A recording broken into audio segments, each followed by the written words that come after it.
theater, so apparently Deadpool probably was too much for somebody.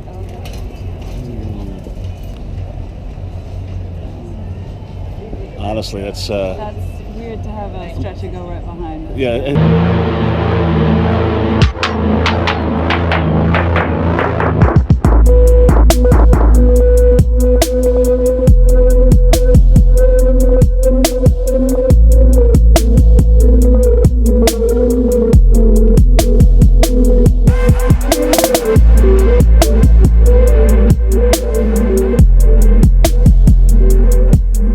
So I'm here in Old Town Pasadena at a mall that has a Tommy Bahama and a Cold Stone and a Yard House, P.F. Chang's, and a lot of people are staring at us because I'm here with the tea deviant herself, Cassandra Vincent.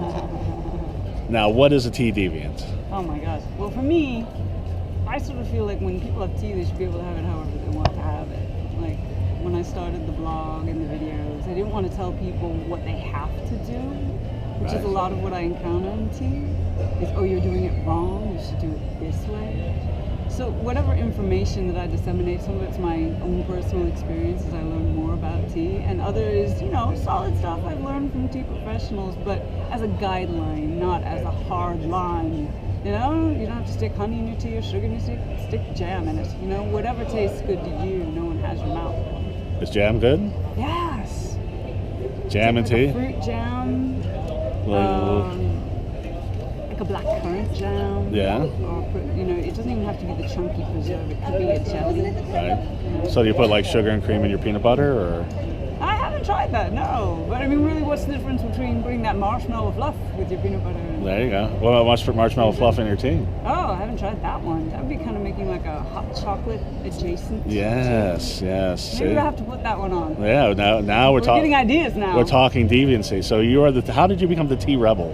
Oh, the tea rebel. Well, I've loved tea for a long time, but didn't start getting heavily into it until I walked into my local tea shop, and they were doing a festival, and I'd gone to the first year and I loved it. And I wanted to start covering live events more. Mm-hmm. And I said, hey, do you have someone doing video for your festival? And they said, no. I said, would you like someone to do video? And we got to talking. So I covered the festival, and I met a woman there who has worked with the Specialty Tea Institute. Her name was Faith Ann Bales, and we hit it off really well. And she said, I always wanted to do a tea show. Mm-hmm. And you'd be great. Do you want to work on something? So we started to do that. And we started with social media first, just to get a little bit of and it's still very new. Right. Because when we started it, you know, it was she and I. For me, it was a beta test, an opportunity to use some editing and posting skills and explore that stuff, explore more about photography and making stories out of photos. Then sounds familiar. It sounds very familiar to what you're doing, you know what I mean? You find something you're passionate about and try to find your personal take on it, your authentic take on it. And then she retired, shortly thereafter, and I thought, let's reconfigure this a little bit more to my taste. And it's still, you know, it's always a work in progress. Some of it's tea information, some of it's events, some of it's just playing around. Now, the tea people that read your blog, or the tea people that you met, are they generally older people, or is there a whole new generation that's getting into tea now? Oh, there's a whole new generation getting into tea. I mean, tea is one of those things that crosses economic strata, it crosses ethnicities, it crosses, you know, sex. Men and women drink tea over the world. The common stat that they say that tea is the most consumed beverage in the world, next to only water. Yeah. It's constantly used, but it's really true. I mean, every culture has tea drinking in it in some way, shape, or form. And you're English, the English accent. So is that where you started loving tea, yeah, or? I actually was born in New York State. I did live back and forth between America and England, but American born. And my mother actually, early on, before I even lived in England, she was a tea drinker. I still remember this ugly orange tea cozy we used to have. This was a stuff.